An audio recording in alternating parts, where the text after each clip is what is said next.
What's up people on the interwebs? I hope you're having an amazing day and welcome to my channel. If you've watched any of my videos before, you can see my hair is very different today. And that is because yesterday I went to a Japanese hair salon. So I'm going to talk about my experience of having my hair cut in Japan and some of the differences between England hairdressers and Japanese hairdressers. So let's go. Okay, now getting your hair cut from England to Japan, there's not too much differences. Obviously the biggest difference I have with getting my hair cut in Japan is the language barrier and trying to communicate what I wanted. So obviously one helpful thing if you want to get your hair cut in Japan is have some reference photos of what you would like, or make sure you have some ideas of what colours you want to go in Japan. Now for me, I normally just want to go blonde and just kind of top up my hair and just normally be slightly a lighter blonde because my natural hair is blonde, but I'm quite a dark, dirty blonde for naturally. So I normally just want to go a little bit lighter. So I said to have blonde, and because the bottom part of my hair was blonde, I just wanted to be matching. And even when they were asking again, you want to go blonde, they pretty much just grabbed the bottom parts of my hair and just stuck it to the top and be like, to match. And then I was like, yes, hi. But I noticed when they were putting on the blonde dye, it was getting very light, and I was thinking, oh, I'm going to be super blonde for this haircut, which is fine. I don't mind being this blonde.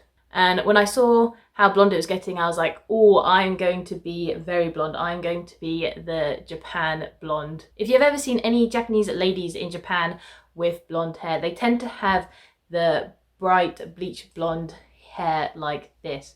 So I thought when I've said blonde, they've obviously taken it as strong blonde. And with the bottom parts of my hair, they were very blonde, but they were a darker part of blonde since my natural dark blonde was highlighted through the hair, but they actually decided to do full blonde, which is fine. I have done this hairstyle before, but it is very blonde, which I don't mind. It just gives me strong vibes of I am Khaleesi, I am the queen of dragons. But so a few things I've noticed when getting my hair done in Japan compared to England is when they are doing your hair, especially dyeing your hair, they will put small shower caps on your ears to keep them safe from the dye.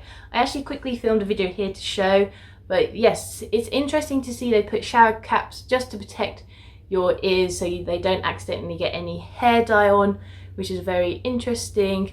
Also, another part I've noticed before is they tend to use a weaker hair dye for Japanese hair. Since they have told me a few times, since my hair is different to Japanese hair, they tend to have to use a stronger chemical, and I always say that is fine. The chemicals they make stronger is no different to what is used in Western hair colour, since they are very cautious and asking if my skin is burning, am I feeling any tingling sensation, and I always go no. So the chemicals they use compared to England hair dye is a lot weaker, because I remember a few times in hair salons when they put hair dye onto it, I could feel my skin tingle a couple of times. So the chemicals they use in England is a lot stronger compared to Japan. I just find it interesting that they said they're gonna have to use a stronger dose, but it is probably still slightly weaker or less kind of skin irritating, since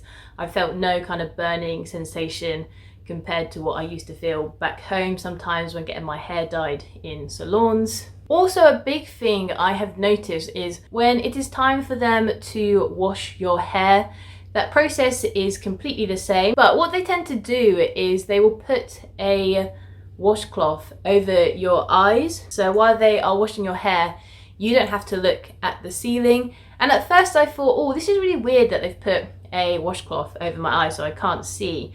But I actually quite like that they put a washcloth over, since one, I don't really want to look at the ceiling, and two, sometimes it used to be a bit awkward while they're washing my hair and my eyes are open, I'm just sort of just staring into the ceiling. So I think also for them washing it, it's probably a bit more easier since they just haven't got some random eyes sometimes staring at them or the ceiling. So I think for like privacy reasons, I really like that they stick the washcloth over your eyes. And also the last salon I went to, they actually gave me a full neck massage. Also, when they were washing my hair, they gave me a whole hot towel to put on the back of my neck, so that was very relaxing and calming. So overall, I find the whole hair salon experience a lot nicer here and a lot calmer. Obviously, each time is getting better and better since I'm having more experiencing with Japan salons, since at the start of both sessions I've always been a little bit nervous due to the language barrier, and I didn't want to become bold afterwards. But each time has been very nice. Luckily, both times I've gone to hair salon, they've had a little bit of English, and with the help of Google Sensei, we've been able to get the sort of idea of what hair I have wanted. So the first time I did a hair appointment was in Tokyo, since I thought for the first time, let's try and find a place with a little bit more English. And their appointment was pretty good. I've got some pictures here of what my hair looked like afterwards. What I've also noticed in Japan for like women's fashion for hair dye is it's very common that they won't dye the bridge of your hair, since it's very fashionable to have the bridge as your natural colour and then the dye to slowly come down, which I thought is pretty interesting, that kind of hairstyle difference for fashion wise, where in the Western world they'll want the bridge to be dyed, because I did think with them not dyeing it, it just meant I have to go to the hair salon a lot quicker. If you specifically ask to have your hair blonde like I did this time, they will take it as the Japanese blonde, which is a very full bright blonde, which is not too bad. I don't mind this. I just feel I'm very blonde at the moment, which I'm gonna have to get used to. I will probably go back to their salon again, but that probably also means I'm probably gonna stay this shade of blonde during my time in Japan, or at least in this current area of Japan. So we are gonna get used to being very blonde Kirsty for the time here. So price wise, how much do you pay for hair appointments in Japan? This is a hard one to answer. That all depends on what kind of cut you get and how much is dyeing, what sort of treatments, if you're going for any sort of perms. So every time I have got my hair dyed in Japan at the moment, I tend to go for a cut and half a head of hair dye, and that has roughly come to just under 10,000 yen. So currently in English money, that has been around £50 for a hair appointment, which is very cheap for hair appointments, since in England it is easily over £100.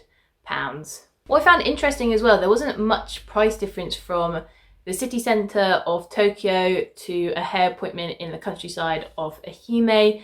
Both were around the same price. I think the Ehime one might have been a little bit more cheaper, but I definitely got a lot more from the Ehime one, since I never got a back massage in the one in Tokyo compared to Ehime. But I did get a few more drinks in the Tokyo one than the local Ehime one. Overall, both experiences were really nice. And don't be afraid if you have little Japanese for a hair appointment. Just take your time. The staff are very helpful. They want to make sure they get your hair right. As a hairdresser, they understand the importance of people's hair. And with the help of Google Sensei and with their price list, they should be able to get an idea of what hairstyle you want. Also, currently my hair is straight. So my hair is naturally curly, but when I tend to go to the hair salon, I normally get them to straighten it, since I find straightening my hair is a pain in the ass. Since my hair is very thick and very curly, so it normally takes a long time for me to do it. And it's also very fun, since because I always have it naturally curly, so normally when I see friends or work colleagues, they always get a shock to see my hair straight, since it's just something different from how they naturally see me.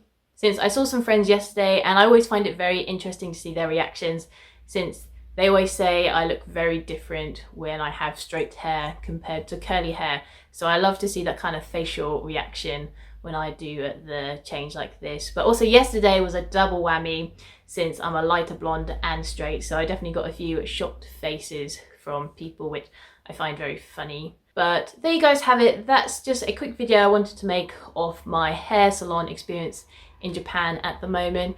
If you have got your hair done in Japan, let me know your thoughts and opinions below about the whole process in Japan. And let me know if this video also helped you if you are worried to get a hair appointment in Japan. But if you like this video, leave it a like. If you want to stay up to date with my videos of Japan, make sure you subscribe. And just remember guys, keep being awesome, keep being amazing, and I'll see you in the next Japan related video. Bye!